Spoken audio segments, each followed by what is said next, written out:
everyone. Thanks so much for joining me for this week's episode of When I Grew Up. On today's episode, it is my pleasure and honor to welcome my guest, Kelvin Suen. Hey, Kelvin, how are you? Hi, Blair. I'm doing fine. Thank you for having me on the show. Oh, yeah, Podcast. absolutely. You guys, so I just have to tell you a little backstory. Uh-oh. No. It'll be good. It'll be great. So Kelvin and I actually met in high school.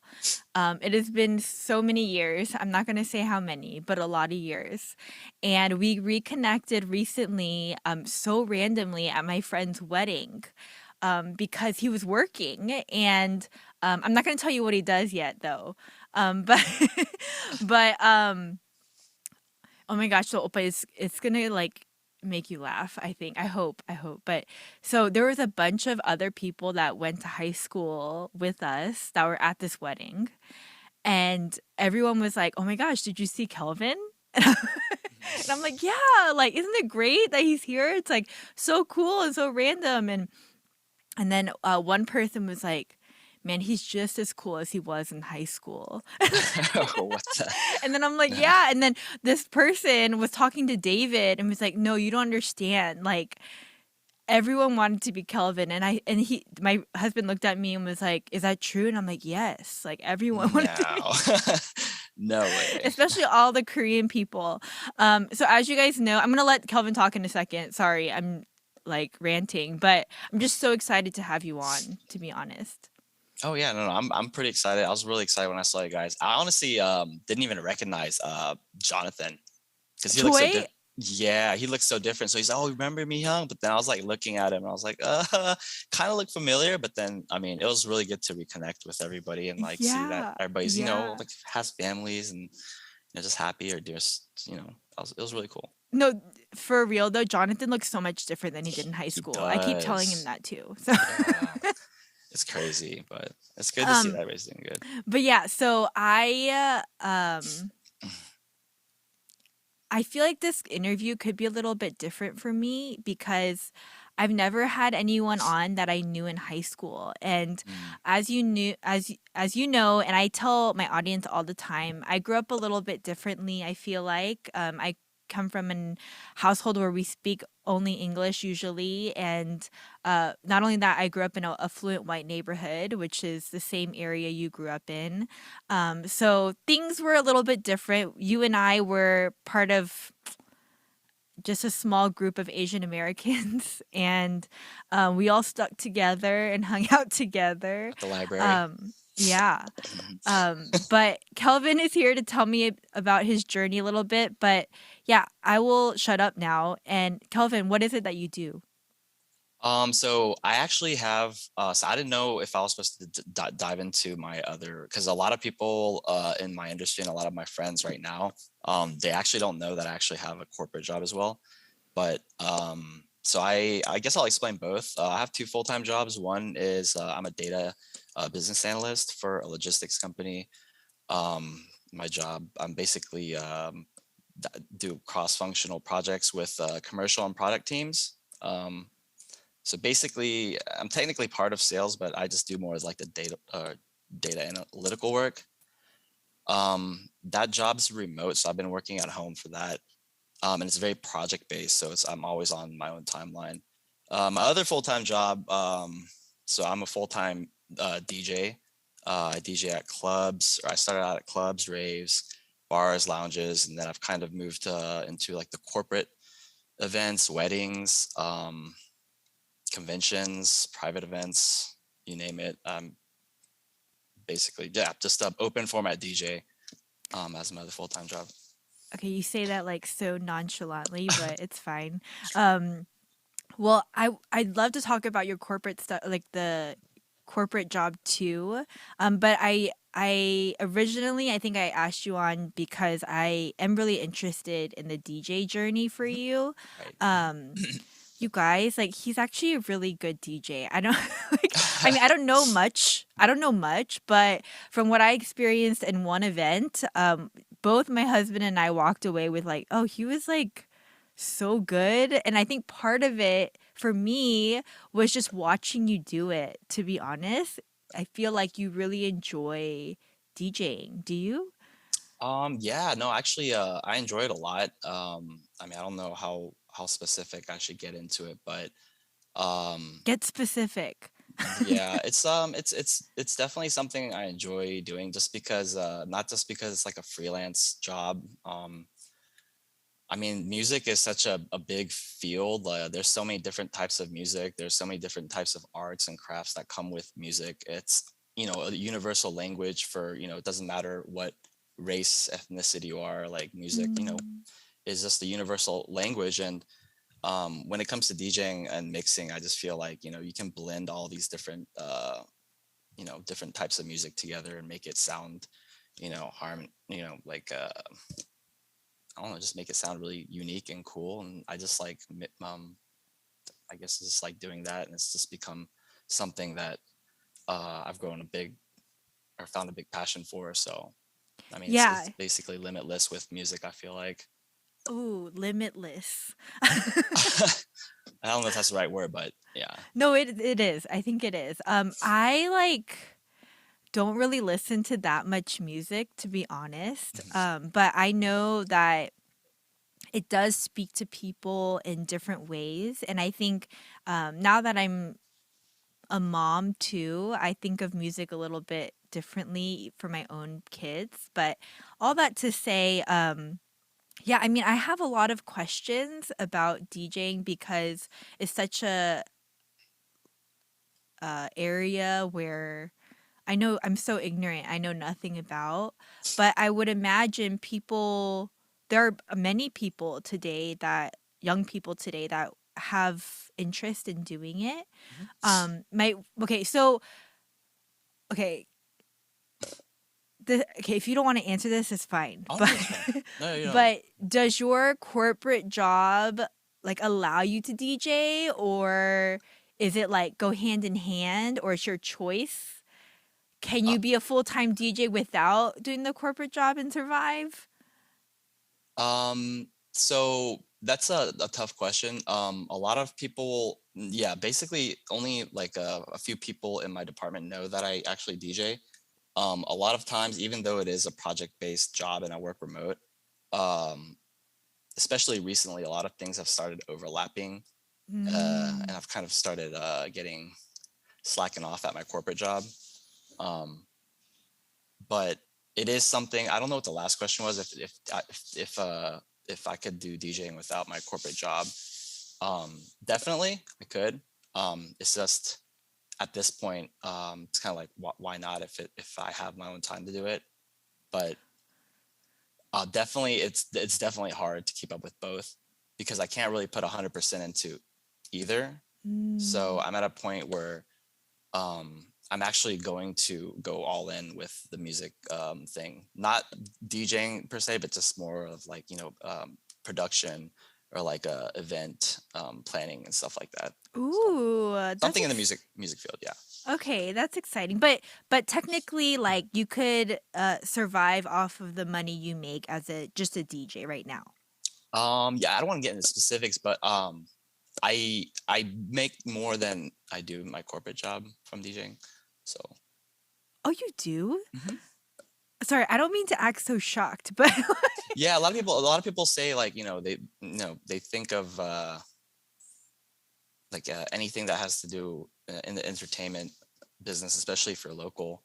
I mean, there's always, you know, big opportunities and there's a lot of money involved in the industry that people mm, don't really know about. mhm. But yeah, if you put in the work, definitely make a lot more than corporate Okay, so like, okay, jobs. I need you, if you could be a little bit transparent, not with the money, but like obviously because you have the skill, right?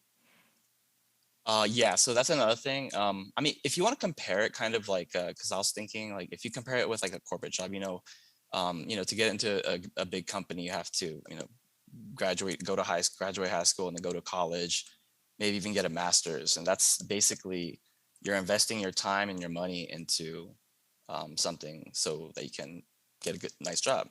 It's Mm-hmm. the same thing with DJing. Like the first few years I did it, I definitely couldn't live off of it. Mm-hmm. For the first couple years, I was actually doing gigs for free or for exposure.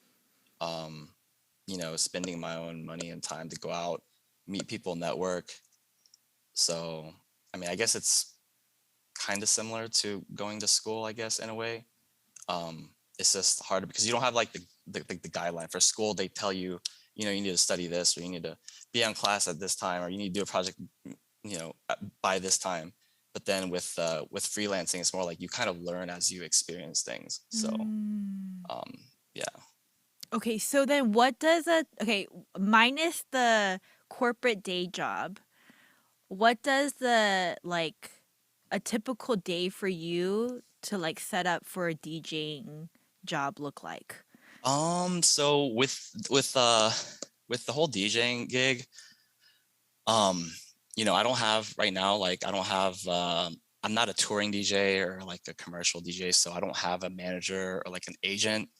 Um, and usually weekdays are days when I'm not don't have too many bookings. So like weekdays, like I usually spend those days organizing and planning. And then what I mean by that is uh, bookings. I have residencies at several venues. Bookings come in a month or two in advance. I have to get all those organized. If I have like a wedding on the weekend and I also have a gig at night, then I have to plan for the wedding and make sure that everything is all prepared for the wedding. So basically, during the weekdays, it's mostly just like preparing, practicing, and then on the weekends or starting from Thursdays, usually when it's more like it's gig time. So it's like half of the week I'll spend organizing and preparing, and then the other half is more like actually DJing. So Okay, but you said practicing. What does that mean? um practice. I don't really like practice. I guess music's always changing. There's always like new trends. Like Right. as of late, it's like reggaeton and K-pop. But if I go to the club and want to keep up to date, I'll have to play what's hot right now. Right. But then I'll also try to add like my own flavor or color to it. So that's when the whole mixing thing comes in. Like I'll mix Blackpink with like bass music or house music or whatever music that kind of has the same keys or that has the same chord progressions or stuff like that. And then I'll work on that kind of stuff at home. And then so like when I'm at the club, that I can kind of execute it and be confident in executing it. And then people are like, oh, that was actually a cool mashup that you did. And then that's kind of how you kind of gain your own, I guess, unique color in a sense. That's So amazing. yeah, so always keeping up with that's why I went to Coachella too, just to keep up with what's hot and just Mm. stay on top of the whole music. Okay, but like how do you do that? How do you stay on top of things? Um just just stay in I mean, I love listening to music, so like if Bad Bunny has like another album that comes out, then I'll check it out and see like what he did different. Um there's so many different, like even with just Latin music, people right now know the reggaeton, but then there's also like bachata or like salsa or like dembo or like all these different types of music. But then once you start diving in, it's like a rabbit hole. It's like interesting. I just want to keep learning more and more, and then I become a fan. Then I just start keeping up with artists and just music that they release, and then I don't know, just kind of like stay up to date with That's things. crazy. There's just so much, you know? I just feel like that's so overwhelming for me to like It's a think. lot, but then like I said, if you have passion for something, it doesn't seem like a lot. It's like at my corporate job, someone's like, oh, do this project, and like honestly I could probably do it in like 5 hours. It'll take me like 2 weeks just because I'll procrastinate. I really don't want to do it. But then Right. you give me something that has to do with music and you're like, oh, this is due in like 2 weeks, I'll probably do it like in 30 minutes. It's Right, just like, right. yeah, because I have so much interest and passion for it. That's So awesome. Okay, so like what do you think makes a good DJ? A good DJ, what makes a good DJ? So there's a difference between like the DJ open format that I do, and also like there's the producer DJ, which they produce their own music. I think it's all about having like showing your own color, because a lot of the times when I go to weddings, I mean, and the reason why I think I'm getting a lot more wedding bookings is because the weddings that I go to, a lot of DJs, don't get me wrong, they're good at their craft, but they all sound the same. It's just kind of like Yes. Spotify player track after track. But I think what makes a good DJ is being able to have your own color or adding, Mm. flavor to the mix. I guess if that's like makes any sense. No, it makes perfect sense. So Yeah. just like being able to take your style, but make it like just make the DJing your own, right? Like unique to whatever it is that you're doing. Would Right. you That. say like what's your stage name? Kinetics? Oh, kinetic. Yeah. So like do you feel like people know your style? Actually, I thought like I didn't really think of that until my some people recently told me that I have a really ADHD style of DJing. Oh my gosh, you know what? That makes so much sense to me. So I was like, oh, that actually does make sense. But then yeah, it's really unique. It keeps everybody like alert. Yes, yes. So, Okay, so like I don't think you're ADHD. I just think in high school I do feel like you were very like energetic all mhm, the time. And so like that's what I right. was telling David. I was like, Oppa was so energetic in high school. Like this makes so much sense to me that he's like this great DJ. And then but it's funny that people say that's your style because even like right the like one night that I heard you, it was like everyone was just nonstop dancing, right? Like I was like, this is crazy. Like how are they? But then I knew it was because of you. But anyways, um, okay, that's interesting. So I'm really curious to know like how did all of this start?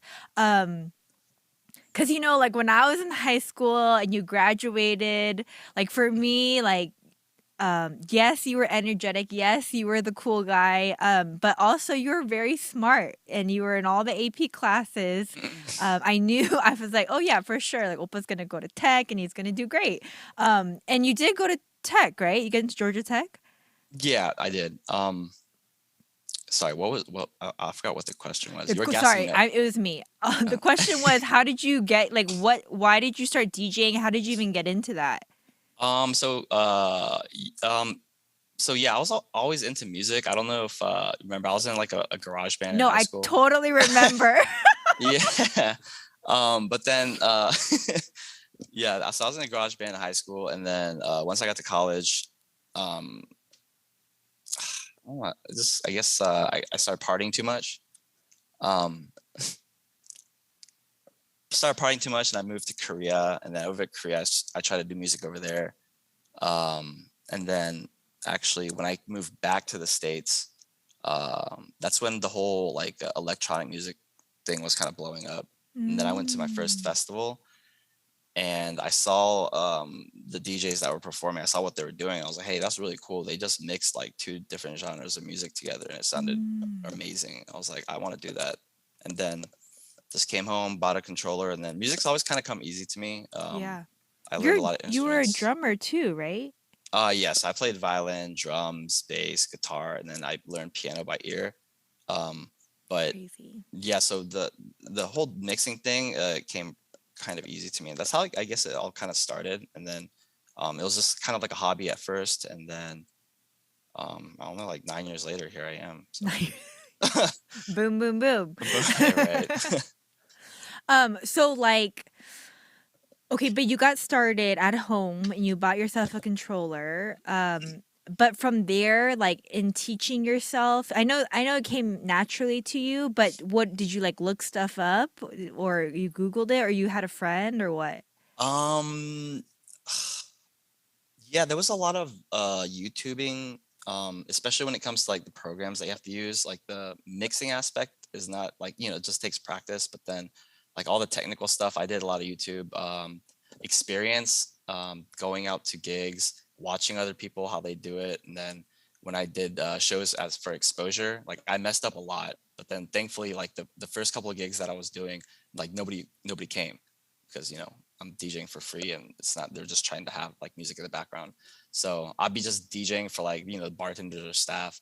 But then I feel like with music, it's you have to kind of experience it to, I Mm. guess, get more comfortable and learn things as you kind of go, I guess. Because there's nobody like really teaching you because if you go to school, they teach you stuff, but then with music, it's kind of like So there's no like DJ school?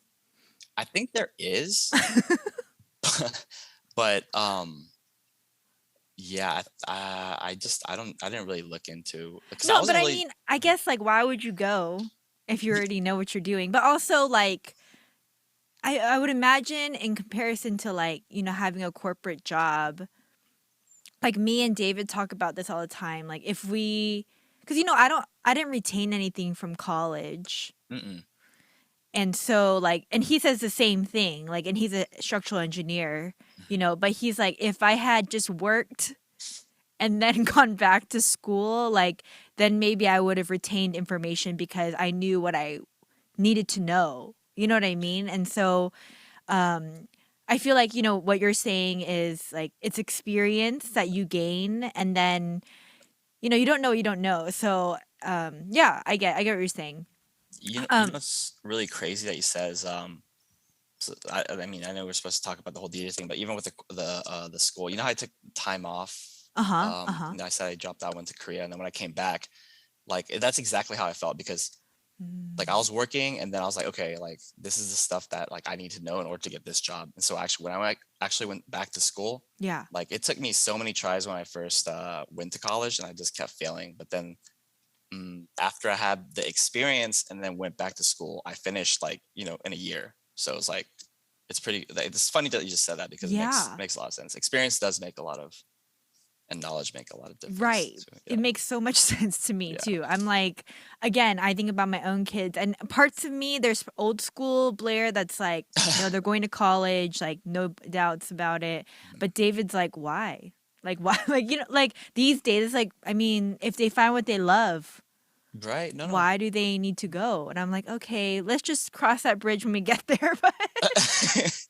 Yeah. But yeah, No. no, but I get what you're saying and that makes a lot of sense to me too. But um okay, so and then after you like so your small gigs and your small like kind of like pro bono work, Mhm. was there a like a turning point for you? I think the turning point was once I mean, because I'm still at the end of the day, I'm like a local club DJ, but then I Mhm. think once I got into my first residency at a club, it used to be called right now it's called Domain. It used to be called Club Opera. Mhm.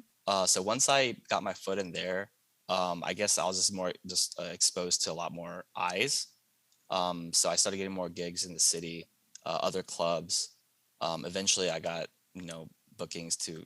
I don't know if you know Imagine Festival. Um, No, but that sounds yeah, it's like an great. EDM festival in Georgia. So I got to play there, and then I got to tour South America. It was You just got like to a tour South America? yeah for That's yeah, cool. and then like like they pay for you to do that? mhm, yep. Oh Or my I only did gosh. 4 cities. It was like Peru, Colombia, yeah, 4 stops, 2 cities in Peru and 2 cities in Colombia, but I got to go, Amazing. yeah, just like compounding. I think once the ball starts rolling, it's just like a compound snowball effect, and then you just kind of get the hang of like being able to network. And it's kind of sad, but at the end of the day, like the music industry is also a big part of it is like who you know. But then once you get Mm. your foot out there and then start like doing gigs and you start meeting different types of people, and then it's kind of Right, so you need those like soft skills too, not just the skill like the technical right. I skills. mean, this is like a musical genius. There's like a lot of DJs and producers that like Zed or like Mhm. Avicii that they just made a song, just put it on the internet, just went viral. Like there's Right. obviously you could definitely do that too, but I'm just not that talented. So. No, I don't think I'm just kidding. But but what was I gonna say? Oh, sorry, if I could backtrack just a yeah. Mhm. little bit, just when you said residency, I'm just assuming that means you're like their in-house DJ. Is that what that means? Yeah, in house. Yeah, Okay. basically. Okay. And then do you like is that who you know or you like try out or what like what do you do? That's a really good question. So yeah, basically like for a Havana nightclub, I got a chance to DJ there once, and then they were like, "Oh, really, really like you, and then can we have you back like next month or like 2 months later?" And then I played again, and then they're like, "Okay, can you come in?" And then so I went and had a talk with the owner, and they're like, "Hey, like, would you like to just start DJing like here?" And I was like, "Yeah, of course." And then I guess Mm. that's kind of how it started. Um, I don't know if you know where Glam. It's like a Yeah, I know glam. Korean spot. Yeah. So I went there. My friend, my friend actually hooked me up with a gig there one time, and I went and played. And then the owner just hit me up and was like, "Hey, would you like to spin here once a week?" And I was like, "Yeah, sure." So That's great. yeah. Okay, so it really is like kind of just getting yourself out there. And Yeah. then if Right. you have the skills to back it, then you're good to go. Right. Right. Yeah. I mean, I know I don't like. There's a lot of people that go get a chance, and then either they get too drunk, or they mess up, or they're just not what the I club see. wants. Yeah, I there's a lot of see. those cases. Okay. Um so like when you're okay, I asked you this before we started recording. But there's a reason I'm going to ask it again. So like you mentioned like you don't really do like mentorships or anything like that, but you've been open to it in the past. But like in a mentorship relationship, what is it that you're like teaching the other person? Um, so basically, I kind of explained this to my first mentee. Mhm. Um, Basically, so it took me 9 years to learn everything that I know about music, the fundamentals of DJing, mixing, networking, the business behind it, the techniques that I've learned, shortcuts, all this stuff or information or like knowledge on the programs that we use. So Mhm. basically, I'm just basically taking that 9 years and just cramming it into their head Mm, in a short period of time. So basically, it's just like getting 9 years of knowledge within a short period of time. that's Uh, crazy. yeah, so it's kind of like almost if you want to compare it to something, it's kind of like a boot camp. Yeah, Um, but I was really hesitant at first because that's basically he's just basically taking my word for the mentorship. But then I see what you're saying. yeah, but then so I mentored him for like 3 months, and then he's actually playing at clubs now. And yeah, it's crazy. And then a lot of people are like, "Oh, how long have you been DJing for?" And he's like, 3 months." And they're like, "What?" Because like it took me like 4 years to get into the club that Right, he's right. DJing at. But then so I'm like, that kind of made me feel a lot better about doing the Yeah, mentorship because I was that's kind of hesitant. I was like, great.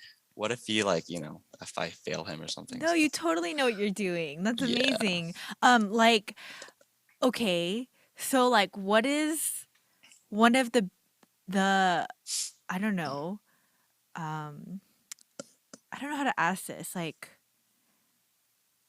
what is one of the most important things you've learned about DJing? Most Like important thing.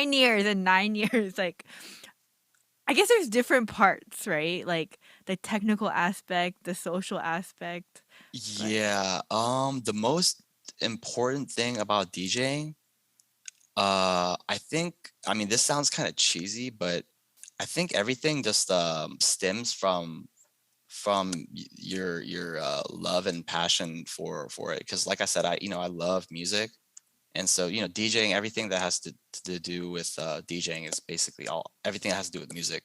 mm, So I'm just inclined to, I guess, like keep up and just try new things out. But then if you don't have the passion, if things start becoming like a chore, mhm, then that's when I think things start kind of falling apart. And honestly, like for me, I have lost motivation along the road just because of the politics that are involved and like the business aspect mm, that comes or business side that comes with DJing. mhm. But then that's why I go to festivals sometimes and just get more inspiration to keep Yeah, that fire going and makes stuff. sense. Mhm. Makes sense. Okay, so I mean, I was gonna ask you, what do you hate the most about your job? But it kind of sounds like you already said it. Yeah. So one thing that I hate is probably the politics that are involved. Mm, I wouldn't really say that like I don't. There's nothing really that I dislike. Um, but just like with any other industry, there's always going to be politics involved and certain rules that you have to follow. There's certain clubs that I play at where they don't allow any hip hop or EDM, so I'll end up playing top 40 and reggaeton um, the whole night, and then that's like a 5-hour gig. So sometimes I kind of get like I don't want to say bored, but then I wish I had just more flexibility on what I can do with my craft. Oh, interesting. And that's just because that's the vibe of the club? Yeah, and then they Okay. just say like if when certain songs are played, it gets too rowdy, and then people get too hyped. So Oh, interesting. mhm. Never thought about it. So but I mean, for me, I'm just like I don't think it's really like the song, but then that's what the club owners say. So like politics, and you have to sometimes there's rules that you have to follow. So that's like one thing I dislike. I see. Um, yeah. And then what do you like the most? What I like the most is so basically, I mean, I don't want to give like I feel like I've given really cliche answers. No, they're not cliche. I like it. Oh really? Okay. Yeah. So what I like, because I always compare it to my corporate job, just because I have Mm. both. But what I like, because with corporate jobs, people are always, oh my God, it's Monday, I don't want to go to work, or like, Sunday comes along and they're like, oh, last day of the weekend, or like, oh, I have to ask my boss for time off, or all this stuff. But then when it comes to DJing, like for an example, like I'll have a gig Thursday night and then wake up Friday and then like go to wedding rehearsal and have another gig Friday night, wake up on Saturday morning, go to a wedding, set it up, go to a reception, then at 12 o'clock, go to a club, and then Sunday, wake up and have another gig. So basically so the longest I've gone is like almost 72 hours, just like straight gigs with like hour and a half in between. But the thing is, like, if I had to do that at my corporate job, like I would either do something really bad to myself, or I'd just Right. quit on the spot. But then the 72 hours that I worked, like that seems like I love doing it, and it's crazy because oh my gosh, you need to like sleep, like oh my, how do you do that? But then like I love like I genuinely love like doing all that. So like I guess I like the fact that I like what I do. Oh my gosh, like okay, this is now I'm gonna sound cheesy. I'm so happy for you. Oh yeah, no. I mean, it's a cheesy answer, but then like at the like I finally realized what people mean. Like always do what you love, because like the amount that you put of work that you put into it, you're just gonna get the same output. Yeah, Like yeah. so. That's so great. I mean, yeah, I was gonna ask you that too. Like, so like it sounds like you work a lot at night. Do you sleep? And I mean, sounds like you don't, but you're happy anyway. Yeah, I probably shaved off a couple years of my life, Oh but Lord. Um, okay, well, I'm trying to I usually try to keep it to an hour. Let me see what oh time yeah. it is. Okay, we're rounding out our time together. But equipment wise, Mhm. like um how does that work? Like, so do you have to travel with your equipment? Did you already answer this? I can't remember, No, but no, no. So most venues, like most professional like club venues, they all have in-house like professional gear. okay. Um, I've never had to bring anything of my own equipment unless it was like a private gig or a wedding that in which they needed equipment. But any like event that they just needed a DJ, they always had in-house equipment. Okay. So So you don't have to worry about that. You just yeah, need to yeah, bring yourself. just bring myself and yeah, and my Nice. music. Okay, so like this is gonna sound so lame. Okay. Oh So no, no. like my kids watch a show called Paw Patrol, and there's this it's like these dogs, these Uh, animated dogs that like save the city with their different like powers. okay. um Uh, but like there's one dog on the show, and he like is a DJ, but oh he like wow. spins records, like like Hmm. scratches and Hmm. stuff.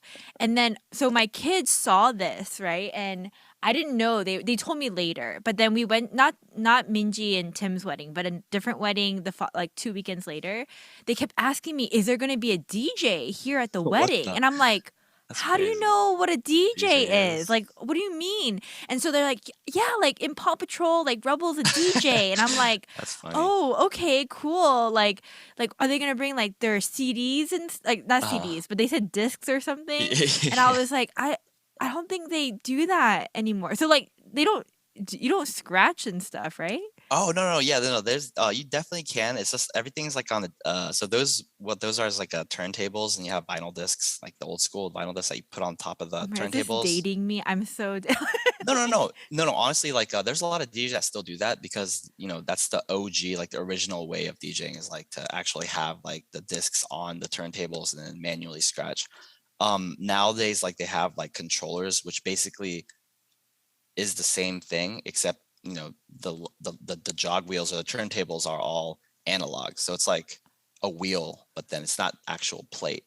But Okay, yeah, okay. but then that's the original like I guess form of DJing. I see. I Mhm. see. So like, oh, and then so like, when you in particular, like you transition from song to song, Mhm. right? Like, but you know what you're playing, right? Like you know what's coming next. Yes. Okay. Um so I so for an example, like at the wedding, so I think I was given a couple of songs, or weddings I'm given like genres, but then usually what I do is like I'll play a couple songs, and then if the vibe fits, then I'll continue with that same genre, but then I'll usually think like 2 to 3 songs ahead, so I'll already Oh. know like which songs I want to go So into. like you have an index of songs in your head? No, I haven't. No, that would you. Yeah, the DJs would have to be geniuses then. No, I have like so there's basically on your DJ program, there's things called crates where you can categorize and organize your files in certain different folders. Okay. Um, so you can do that by like key or by genre or by BPM, which is like beats per minute, because you can't mix a song that's like Oh. super slow and then a song that's super fast. You can't mix them together. So Yeah. you have to stay within like the same, either key, progression, beats per minute, or just like a genre. But then because I've been doing so many gigs, like sometimes like I'll have like routines in my head, like, oh, like for an example, I'll play Hotel by LMFAO, and then I'll go into like, Get Low by Flowrider, and then Party Rock Anthem, and then like Shots by LMFO again. Like kind of like you kind of get like a flow in your head, like I of see. what you want to play for the people, like what depending on what they like. Oh, that makes a lot of sense. That's really fascinating. So like, oh man, it really like you're just a music producer then. Not No, not necessarily a I producer, mean but no, but yeah. like to be able to put those things together and make it flow is not something that I could do, is what I'm trying to say.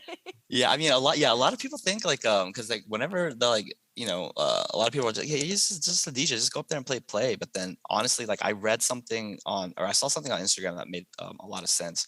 It's basically if you wanted to compare it to something, it's basically playing Tetris. He said it's basically playing Tetris on level 10 for 3 hours straight, because the whole time you're thinking like, oh, is G minor gonna go with F major, or can I go down a couple of beats per minute to match this song? And if I do that, am I gonna have to do a cut, or am I gonna have to do the fast break, or am I gonna have to use like an effect to overlap what I'm doing? There's a lot of things that come into play, but then people don't know Right. this kind of stuff. They're just like, oh, you just play one song and then play another song.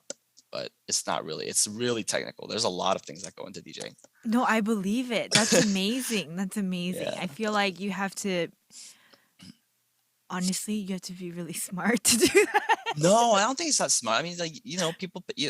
Like I said, if you have passion for it, I feel like you could people pick up. Right, right. Okay, yeah. So I mean, okay, so I mean, if you want to be a DJ, you do have to love music then. Oh yeah, of Okay. course, yeah, yeah, Okay. definitely.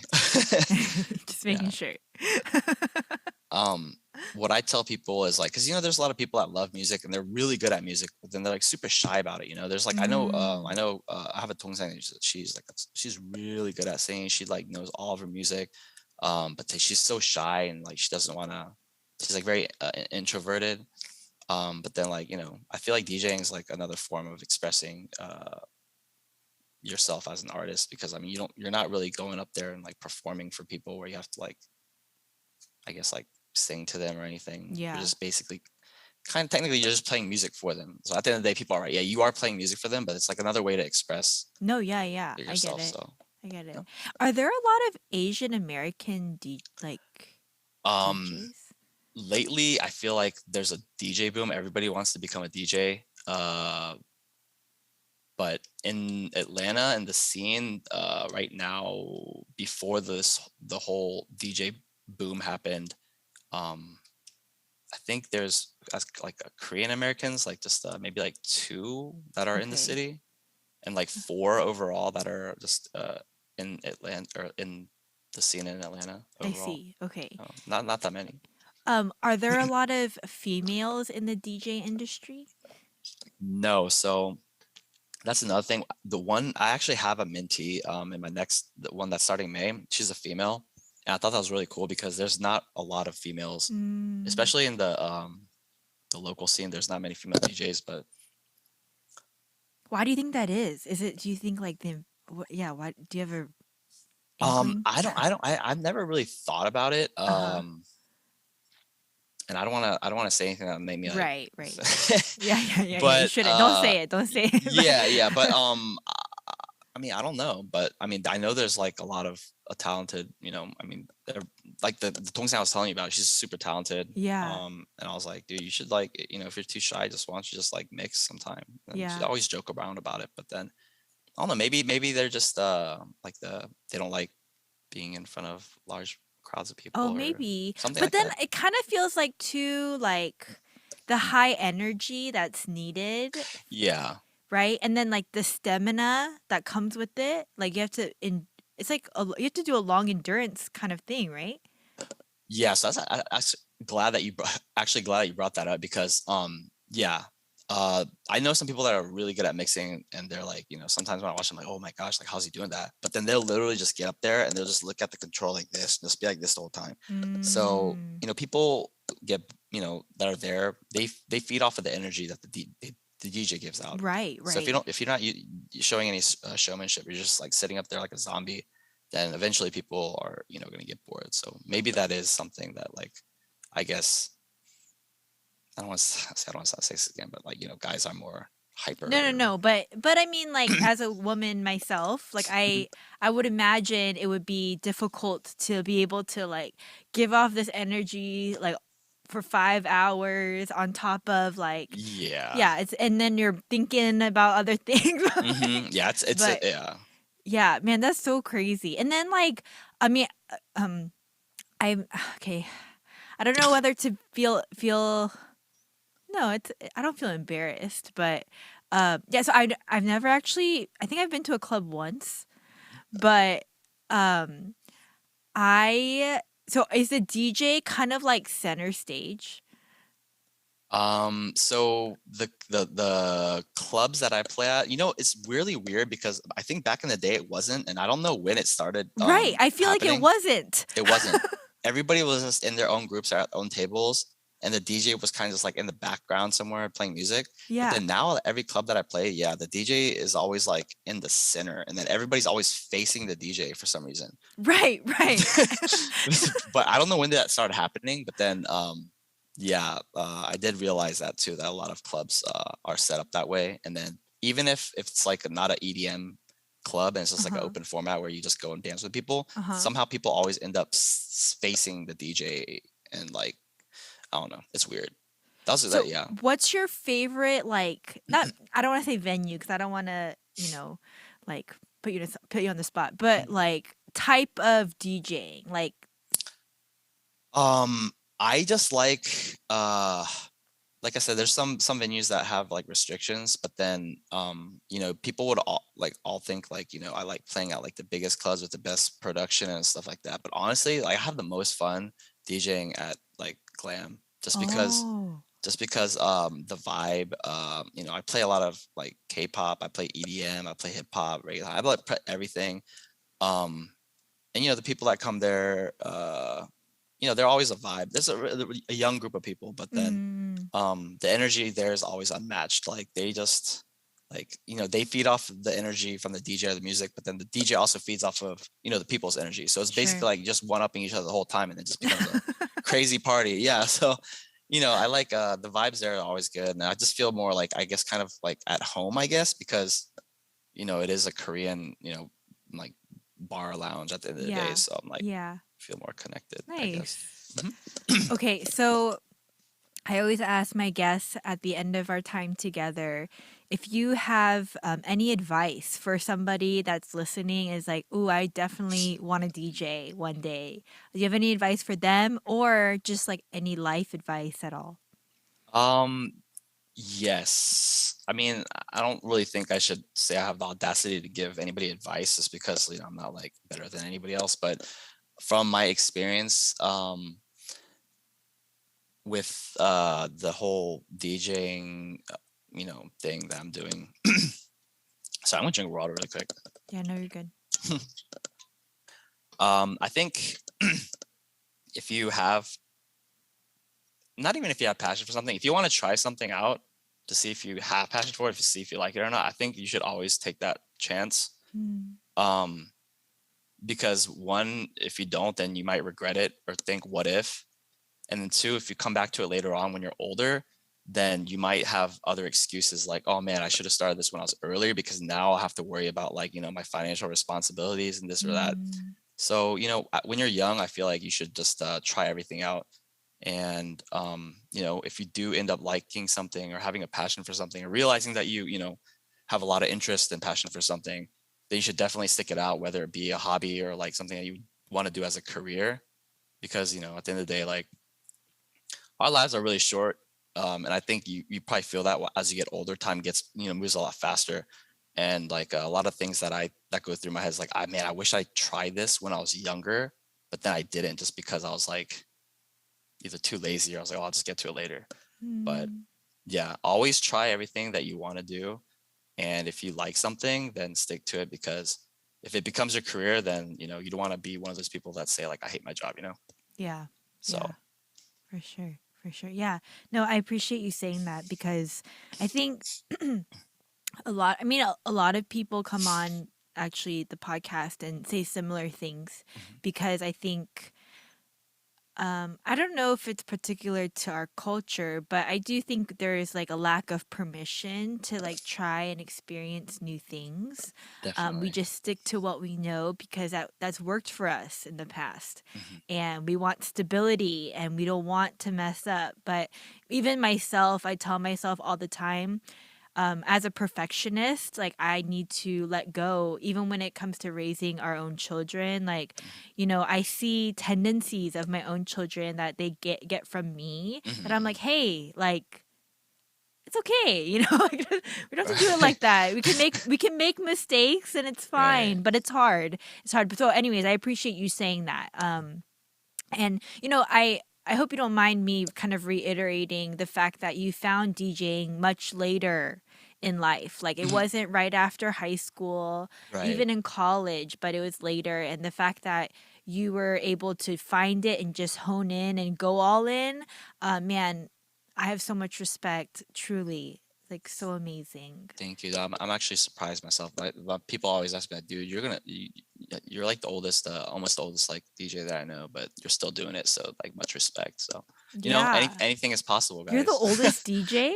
No, no. I mean, like amongst like the newer generation. I mean, there's a lot more older DJs in the city, but then um I see. I see. yeah, I'm gonna anything's say possible. we're not that old Yeah, yet. we're not too old. Sorry, so I almost exposed myself. We're not too old. But, but Well, Kelvin, thank you so much again for your time. I'm so grateful. Would you be okay if there's somebody that maybe had a question after listening to this episode, me connecting you with them? yeah, of course, that'd be awesome. Yeah, I'm always down to answer questions. Yeah, yeah. Awesome. Thank you for having me on this too. My friends were actually wondering.